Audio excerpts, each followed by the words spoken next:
Vítajte pri podcaste Tribeckej knižnice v Topolčanoch.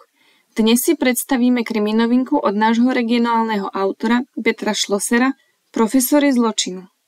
Peter Šloser, vlastným menom Peter Chudý, je bývalý policajný plukovník, ktorý stál pri vzniku Národnej kriminálnej agentúre. V službách štátu začínal od nuly, keď na ulici zasahoval proti kriminálnikom. Riadil okresnú kriminálku v meste, ktoré je živou pôdou pre kriminálnikov. Neskôr zastával riadiace funkcie vo viacerých špecializovaných útvaroch zameraných na boj proti organizovanému zločinu. V tomto období udržiaval časté pracovné kontakty s najvyššími predstaviteľmi polície, ktorí sú dnes obvinení z rôznej trestnej činnosti. Najmä zákerné zážitky, ktoré zažil v posledných rokoch svojej policajnej kariéry, ho inšpirovali k tomu, aby čitateľom v knihe prezradil veci, ktoré by mali byť zahalené rúškom tajomstva.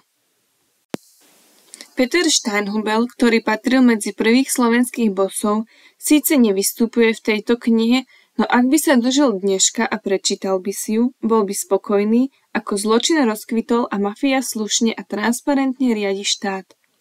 V 6. detektívke Peter Šloser opäť otvára 13. komnatu a zavedie nás do neznámeho sveta policajného zákulisia a zločinu, s ktorým aktívne bojoval až 30 rokov. Autor, ktorý strávil svoje roky na NAKA, nás núti sa zamyslieť nad tým, kto sú skutoční zločinci v systéme založenom na princípoch spravodlivosti. V príbehu inšpirovanom skutočnosťou prežijeme brutálnu vraždu podnikateľa v roku 2020, prestrelku členov bratislavských zločineckých skupín, vyšetrovanie špecifického prípadu karuselového podvodu a autor nezabudol ani na policajné špičky, ktoré sa spreneverili služobnej prísahe. Podarí sa vyšetrovateľom zistiť hlavnú príčinu zločinu, alebo sa stretnú s vyššou mocou, ktorá pre vyšetrovateľov kladie neprekonateľné prekážky? Tu je úryvok z knihy Profesory zločinu od Petra Šlosera. Takmer 50 metrov dlhá chodba policajnej kriminálnej agentúry mátala veľa kriminálnikov a nečestných ľudí. Mátala cez deň, mátala v noci, viacerých niekoľko rokov. Na chodbe sa začínali spomienky na zničený život. Nejeden zločinec s putami v rukách by sa vymenil hoci aj s človekom čakajúcim u onkológa na výsledok vyšetrenia. David Drobný po nečakanom zadržaní sedel na chodbe paka, civel do steny, lámal si hlavu, ako policajti odhalili jeho úkryt.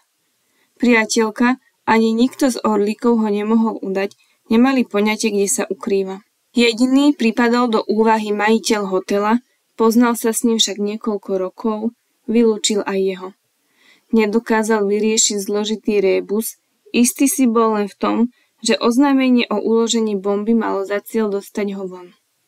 Počas uvažovania zabudol na oškretý nos, ktorý by mu za iných okolností spôsoboval palčivú bolesť, chcel sa poškriabať na hlave, pohol rukou, plastové putá mu to neumožňovali. Prosím vás, oslovil troch policajtov. Mohli by ste mi to trochu povoliť? Plastové putá mal hlboko zarezané do pokožky v zápestiach.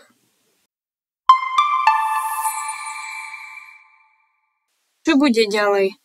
Ak chcete poznať odpoveď, neváhajte a príďte si požičať túto fascinujúcu knihu od regionálneho autora Petra Šlosera do Tribeckej knižnice v Topolčanoch na ulici Československej armády a nájdete ju na úseku Beletrie na 1. poschodí. Je to dobrodružstvo, ktoré nechcete premeškať.